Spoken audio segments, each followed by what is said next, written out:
Perfect. Thank you very much. Okay. Good evening, everyone. Council. Good evening, Mr. Mayor. Yeah, so we have a regular meeting tonight, but before we begin, Deputy Mayor, would you like to read the land acknowledgement for us, please? Thank you, Mr. Mayor. We respectfully acknowledge the City of Corner Brook as the ancestral homeland of different populations of Indigenous people.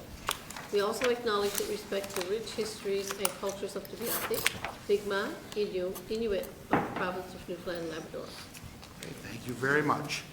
Okay, so let's get started. Would someone like to move the approval of the agenda, please? So moved, Mr. Mayor. Thank Second, you. Mr. Mayor. Seconded. All those in favor? Aye. Counterminded? Carried. Next, we have some minutes from January 22nd Committee of the Whole. Would someone like to move the minutes? So moved. Thank you. Seconder? Second. Thank you. All those in favor? Aye. Aye. Counterminded? Carried. Any business arising from the minutes? Yes, Deputy. Not exactly arising from the minutes, but to do with the minutes with Yep. our council of the whole meeting. Yep. I guess I need to know, and for the people who are watching tonight, what is the process for clearing and salting side roads in Corner Brook Okay. during a heavy snowfall? Sure. I'm sure we're all well versed in it, but I'm sure the general public may not be. So, Mr. Cumby, would you like to give us the rundown on how things work when it comes to snow clearing? Absolutely. I got some notes here on this. So basically what we got, well, I'm just going to read out what Mr. Follett said to me. He sums it up perfectly. We have 7 runs. The first roads to be plowed are the mains on each run. So we got 7 runs, and there's main roads on each one. Depending on the run, it can take 6 to 8 hours to clear the top of the run and then proceed clearing the secondary roads. So if we can't keep, say, Carberry's closed, for example, Carberry's open, for example, then we got to keep doing Carberry's, because there's no sense to have Carriage and Tuma and those places open if they can't get down Carberry's to Sunnyslope, right? Or out to the highway. So that's what happens there. The side roads can take 6 to 8 hours. If the snow is heavy, it is common for the foreman to direct the plows to restart the top of the runs. When this happens, the secondary roads will be further delayed in getting plowed. If the snow continues, the top of the run could be restarted numerous times during heavy snow events. We will call hired equipment to assist with the snow clearing. Now, when I say this happens numerous times, that would be, you know, something like today, even the weekend, we would have had enough equipment to get that in a reasonable time because snow wasn't falling that fast. Of the 7 runs, there are 2 which takes longer than the other 5 to complete because they're large areas. Curling run and Humber run take the longest to plow, and we assign extra loaders to these runs to assist if we have available staff and the equipment is operational. Every snowfall is different, and you know, so it's everyone has its challenges and everyone some, you know. So that is basically our how we do it, and I can take any questions on that. Perfect, thank you. Yes, go ahead. And it says, as a side note, it says our parking lots and small roads are cleared for third party to a third party contractor. Right.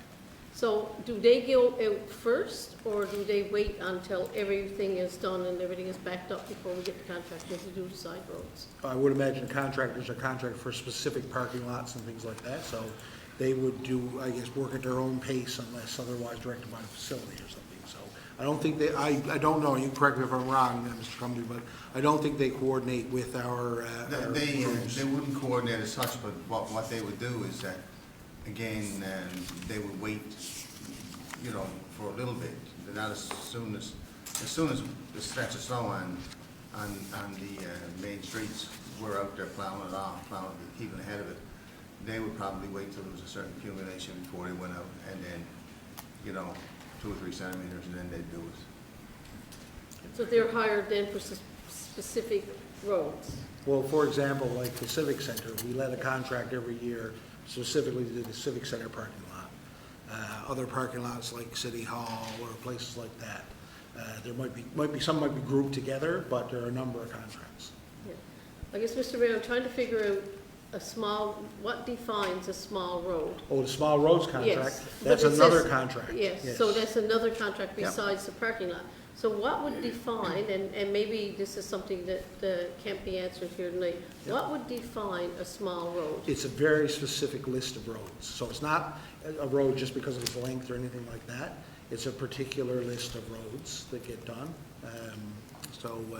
Again, yeah, it's very specific. I don't know how many would be on the list, but it It's, is. I don't know how many we have on our list Yeah. right now, but it's a road that's very difficult to clear and very time consuming for our Yeah. equipment, so. Or small You or know, something. they're small roads, generally takes a smaller piece of equipment, so, you know, we can get it done with a loader, but it'll take a lot longer and that loader could be doing something else. So we get the, you know, a smaller piece of equipment from a contractor to get that done. We all got calls, I guess, the weekend with roads not being cleared out, well, I did anyway. But a lot of my calls came from people on small side roads, and they couldn't get out, they couldn't move for almost a day and things like that. So I was just gonna see if we could get something, I guess, to clear that up or help the public or whatever, just to give them the information. And it isn't, like you said, it's nothing to do with like roads will be done on a priority basis. So obviously, if we're clearing a road rather than a contractor, it would come later in the snow clearing timeline as we do collector roads and things like that. So especially, I know Sunday, things were a little later, the snow event happens later, things like that. It takes a while to get to the last road, say on that route of 7 routes. That happens quite a bit. But in terms of the contracted ones, it wouldn't be affected by that. They would have the same constraints we have in terms of the amount of snow they gotta deal with and how long it takes to get there. Okay, thank you.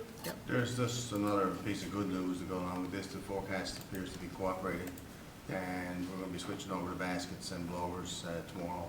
And just going over exactly what we did late last week, because we blowed the streets last week, and of course, when this happened, so we had to do it, because if we didn't, we'd have that much more to do. But, hopefully we'll have it all cleaned up by Thursday or Friday. Yeah, for sure. Yeah, some of the intersections too, we're getting a lot of calls Absolutely. on it. Thank you. Okay, any other things from the minutes? Okay, perfect. Proclamations, we have a couple things to mention this week. We have February 1 to 7, we had a proclamation for Eating Disorder Awareness Week, whereas eating disorders are a serious mental illness with often devastating physical implications. Eating Disorder Awareness Week is a time dedicated to raising awareness, promoting understanding, and providing support to individuals affected by this illness. Also, coming up on February 11th, we have 211 Day. And 211 is Canada's primary source of information and referral for government and community-based programs, as well as non-clinical and social services. Okay, so and we have, I want to mention as well while I'm here, because we realize that we don't have another meeting, we have Carnival coming up. So Carnival will start before we're here, and I know we have the chair here as well in Chambers that the Councillor Keeping. But that's coming up starting on the 16th. Is that correct, Councillor? Yes, it is. 11 days to count. Nice, 11 days. So on the 16th, you can start here at City Hall for the flag raising and torch lighting. That's right. And then we move on, walk, parade over to the party in the park. Okay. Yep, there'll be music and things for the kids, and Leaf will come out of his up, of course. Hopefully he comes out. Hopefully. Doesn't fall asleep in Yeah. there. Sure he won't. Okay, thank you for that. Okay, Councillor Granter, we have approval to initiate Section 14, public consultation for a change in our IMSP and development rates. Yeah, thank you, Mr. Mayor. The purpose of this map amendment is to rezone city-owned land on the north side of Corporal Pinkston Memorial Drive from Mosaic Residential, MR, to Innovation District, ID. There has been 2 RFPs for development of this land done by the City of Corner Brook in the past. All proposals received at zoning issues. Therefore, this is an administrative housekeeping amendment brought forward by administration for the purpose of future land disposition. Pre-zoning the subject property would allow for increased development options and streamline the development approval process once the land disposition process and transfer are finalized. Map amendments are required to support this proposed development. The city connection infrastructure goals 2.4.3 of the IMSP apply, as well as general growth planning policies 3.3.3, innovation district policies 5.8.3, and objectives 5.8.2. This proposal meets the requirements of the 2012 IMSP and the DR. This council request is for permission to initiate public consultation by advertising the proposal to inform and request public comments be supplied to the city for consideration. This is the first of 3 readings of this amendment by council. Proposed resolution, Mr. Mayor, be it resolved that the City of Corner Brook resolve to authorize staff to carry out a public consultation process as per Section 14 of the Urban and Rural Planning Act 2000 URPA in order to seek public input and receive information with respect to the proposed map amendments, Municipal Plan Amendment number 24-01 and Development Regulation Amendment number 24-01. So moved, Mr. Mayor. Thank you. A seconder on that? Seconder there, perfect. Questions on this one? It's something we've all been waiting for. It's not a question, it's Yeah. a statement, so. Yeah. Okay, nothing else? Pretty, I think we've been looking at this piece of land. I know that we did go to RFP for this. But as I said, it wasn't quite right for the type of interest we're getting. So, yeah, it's all pretty clear what we're doing. Okay, if there are no questions, let's take it to a vote. All those in favor, say aye. Aye. Counterminded? Carried. Okay. Okay, we have a change order, Mount Bernard. Councilor Gill. Thank you, Mr. Mayor. I have some questions about this, but we'll get to that after Yep. we get it on the table. An existing concrete storm pipe measuring 700 millimeters crossing Mount Bernard was found in poor condition. The pipe was filled with concrete and left in place due to its depth of bury. The water it conveyed had to be redirected to the new storm system on Mount Bernard. Therefore, be it resolved that the Corner Brook City Council approve change order number 9 for the Mount Bernard Avenue reconstruction for an increase of $20,912.07, HST included, for Marine Contractors, Inc. So moved. Okay, thank you. A seconder on that? I'll second, Mr. Mayor. Okay, thank you. Any questions? Yes. So I just want, it's nothing critical, it's just, when was the pipe filled with concrete and left in place? How long ago? Oh, Mr. Charters? A while ago? Through you, Mr. Mayor. Yeah, it was a while ago. It's actually located just below the school, so it was done a while ago. Okay. And so now, Mr. Mayor, what we're doing is redirecting the water that would have gone through that pipe into the new system. That's correct. Mr. Charters? Thank you. Yep. Any other questions there? No? Nothing there? Nope. Okay. Take it to a vote. All those in favor, say aye. Aye. Counterminded? Carried. Okay. Oh, good news. We have a rescinding an order. Deputy Mayor. It's always good news, then. Yes, it is. Thank you, Mr. Mayor. Since the previous meeting of council, the following order has been rescinded by the Department of Community Engineering, Development, and Planning, and therefore must be revoked by council pursuant to section 102.3 of the Urban and Rural Planning Act. So the order number was 2023-07. The date of issue was December the 13th, 2023. The civic address is 12A Tipping Place. The violation is section 5 of the occupancy and maintenance regulation. The order revoked is done. Owner has complied with the conditions of the order. Section 102.3 of the Urban Rural Planning Act requires that all orders issued by the authority be revoked by a majority of council at the next council meeting, the next meeting of council after the order is made.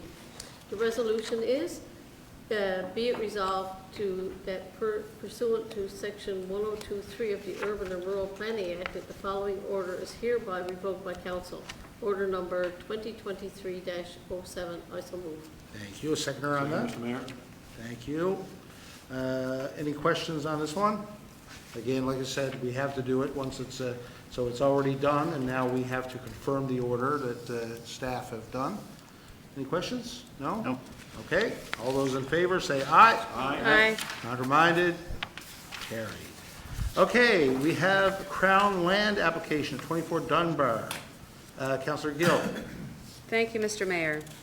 The City of Corner Brook has received a Crown Land application pertaining to a grant of land under Section 36 of the Lands Act, provincial legislation.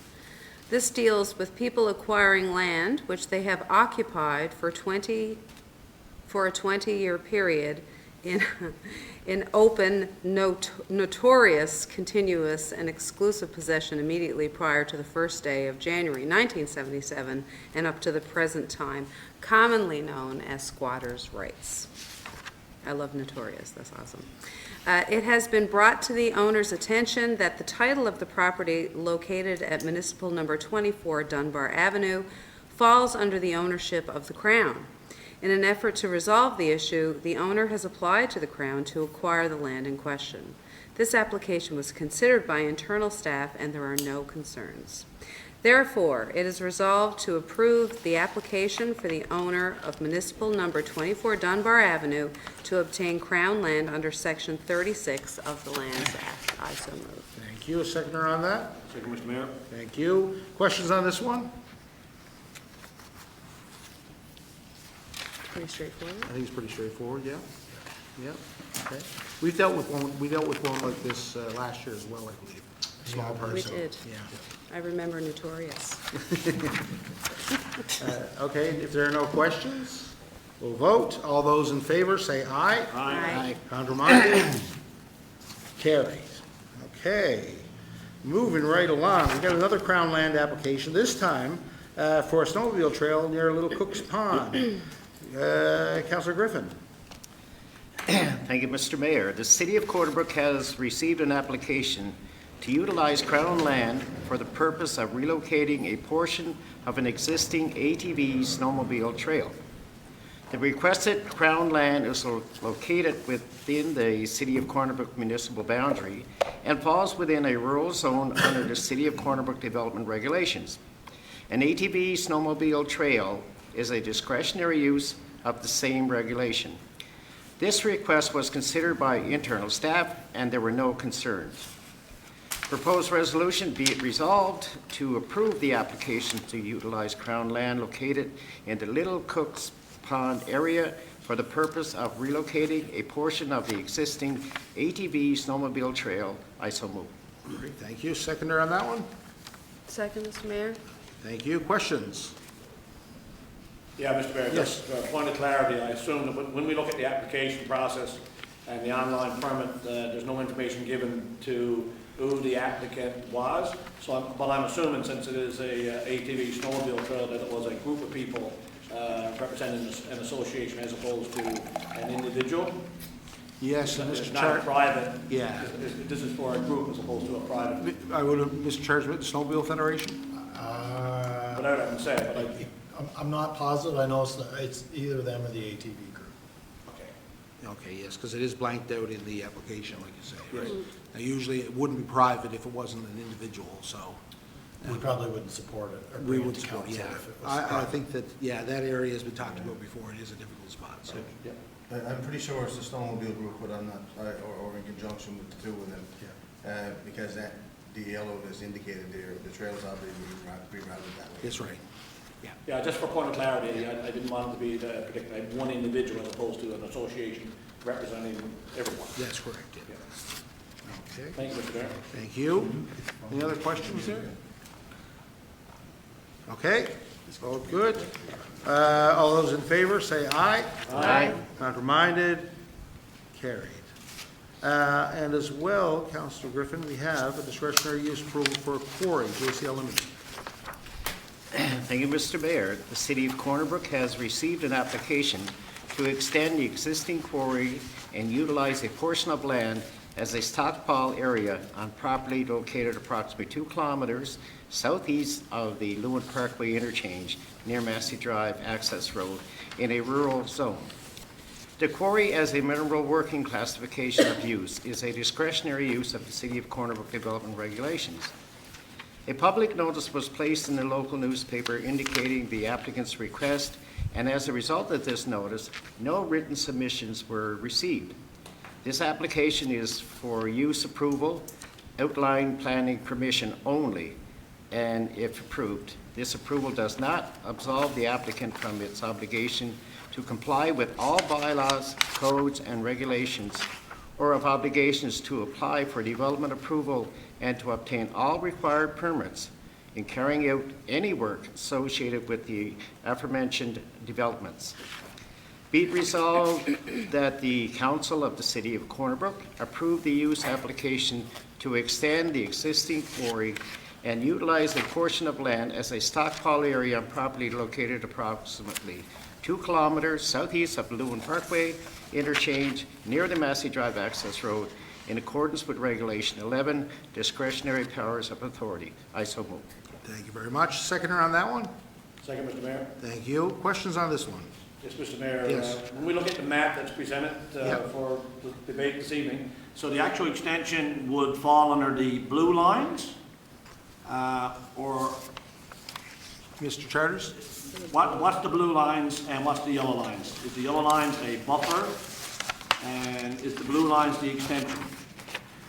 Yeah. Through you, Mr. Mayor, there's actually two pieces that were, two separate applications. We're asking for use only approval from council. So the section outlined in the red and the blue.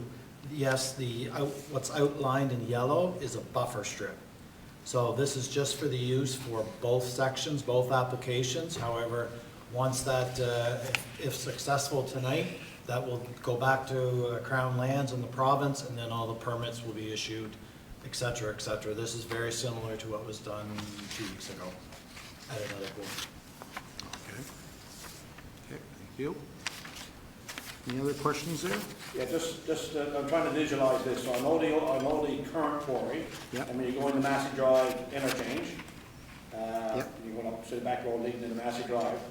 So how close would this come to that road there? Not close, or is it further in, closer to like in where the current quarry is?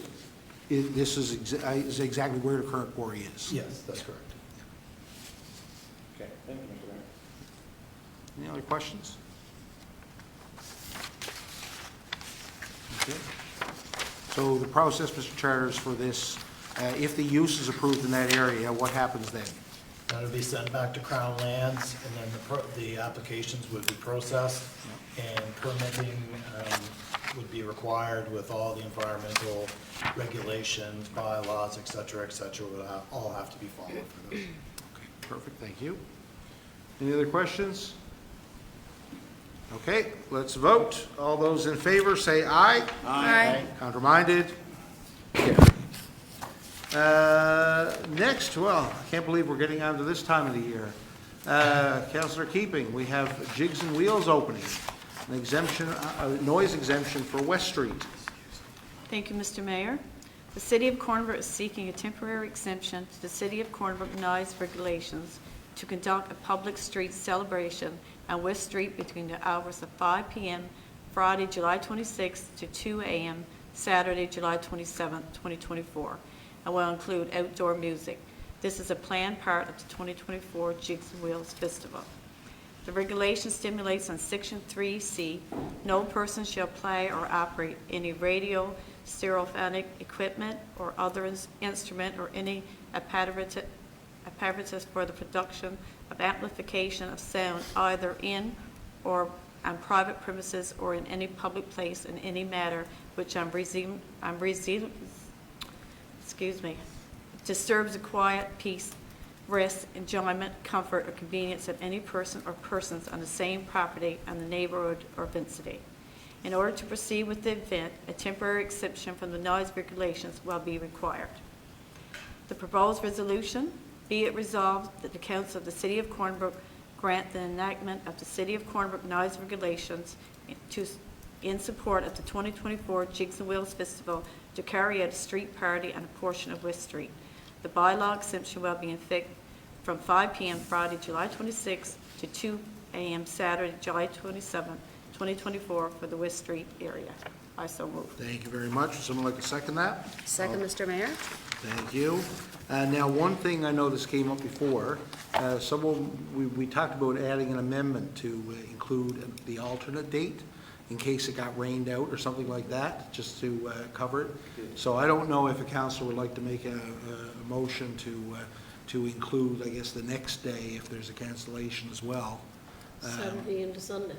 Yeah, Yeah. just in case there is a problem like that. I know that's come up in previous events like Yeah. this. So I don't know if someone would like to make that I'll motion. make that motion, Mr. Mayor. Okay, thank you. Will someone second that? Second, Mr. Mayor? Okay, and we'll vote on that motion first before we vote on the main motion? Okay, so all in favor of the amended motion, say aye. Aye. Counter-minded? Carried. Okay, now we're back to doing Friday night and Saturday night if need be. Okay? Okay, so any questions or comments or? It- Yeah, you would, Is we that- would assume that, we just said Friday and Saturday, which would be the day off and the day after.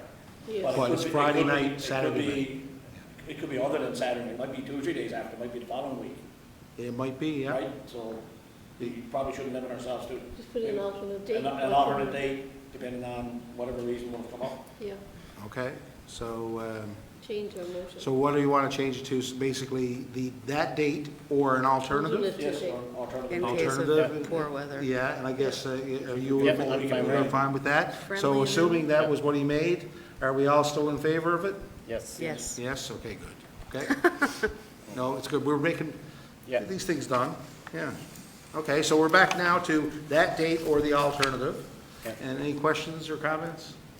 Just a question, it says to carry out a street party on a portion of West Street. Do we know what portion of West Street's going to be closed or what's going to open, or is it too early yet in the planning process? I don't know, and yes, My Councillor understanding Keating? is around Majestic Lawn area, just the first part of West Street.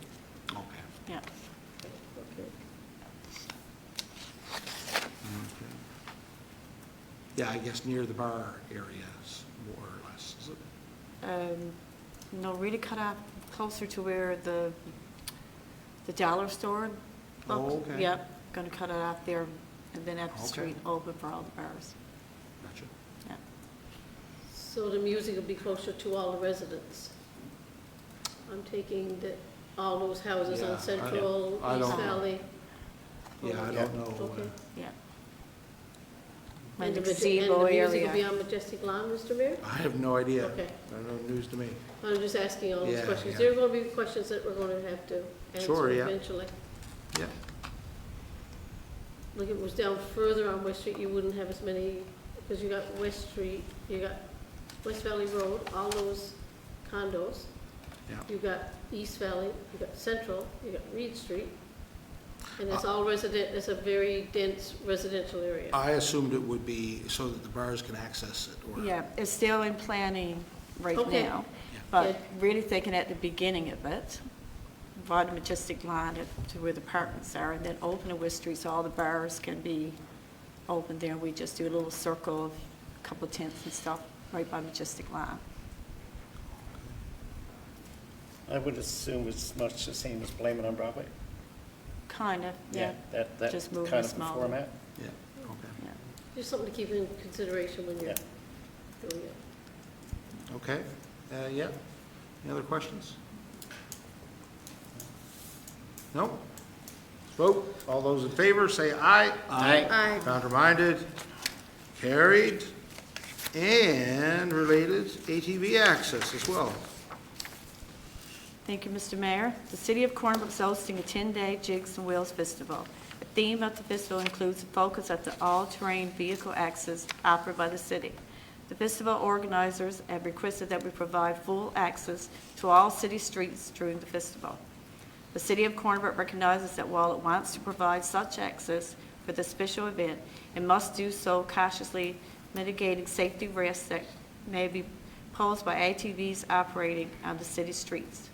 Proposed resolution, be it resolved that pursuant to Section 201 and 202 of the City of Corner Brook Act 1990 and Section 7 of the Recreational Vehicle Regulation 2022 and all other enabling powers, the Council of the City of Corner Brook hereby permits all-terrain vehicles to operate on all its city streets with the exception of the following: any portion of the Lewin Parkway or TCH, And number 2, a portion of O'Connell Drive from the intersection of Bliss Street to the intersection of Mount Bernard Avenue for the dates of July 26th to August 4th, 2024, so to support the City Jigs and Wheels Festival. I so move. Thank you. Seconder on that? Second, Mr. Mayor. Thank you. Questions on that? So that's similar to what we did last year, right?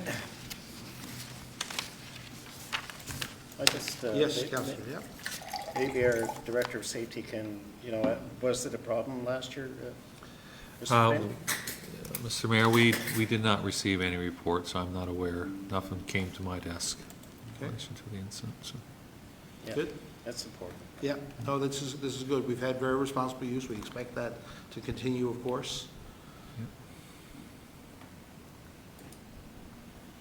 Any other questions? No, just another Yeah. comment. I think the thing with this too, we have to keep in mind that the ATVers, I mean, they want to do this, and they're going to look after it themselves. Like, if they see something going on that's not supposed to happen, I think will report it because they'll lose their freedom as well. Yeah. Right, so and those that ride where they're not supposed to ride will ride where they're not supposed to ride. You're not stopping that. Yeah. Right? That's true, but we encourage your fellow Yes. riders to, Yeah. to take advantage of this for sure, yeah. Okay, any other questions? No? Okay, all those in favor, say aye. Aye. Counterminded? Carried. And last but not least, this was an issue that came up, again, we asked staff to look into for virtual meetings. Deputy Mayor, would you walk us through a bit of information to share on that? Thank you, Mr. Mayor. I'm probably the one who spearheaded a lot of this and asked for it. At the direction of council, staff explored pricing and options to allow the virtual attendance for council at public council meetings. The current technology that is being used does not allow for a hybrid off or in-person or virtual attendance that will meet the requirements and the suitability to maintain functionally and decorum of a public council meeting. IT staff looked into models of how hybrid virtual meetings could function optimally in council chambers and received an equipment and setup quote in the amount of $96,568.46 that was the bottom number, to $101,824.74, HSTs included, from Ignite Technology. Pricing similar models and setup was also received in the amount of $60,000 one-time fee and a $30,000 year fee, HST not included, from Granus. Due to the low absenteeism and the estimate cost, staff is not recommending procuring a hybrid model for virtual attendance at this time. A council meeting schedule has been set for the remainder of the calendar year, and council are encouraged to contact the mayor if they are not able to attend scheduled meetings. That's for your information. Yep. Well, that's good. Again, we looked into it, and like I said, we're all pretty good about trying not to be absent, and when we do, we have some notice, so we can plan it out, so. I was disappointed, I will say, because, sometimes when you go away, you can't actually go away during a time when it's scheduled, and there are meetings that you have to attend, and I guess I just like participating in meetings whether I'm away or whether I'm not, and we sort of got used to it during COVID when we did all our public meetings, and that was all on Zoom. But to look at that price, and I'm not very good at spending taxpayers' money on stuff that's frivolous, I would say that the quote that we got is enough to shock us. Yep. Mr. Mayor? Yes. I'm surprised by this, actually. Yeah.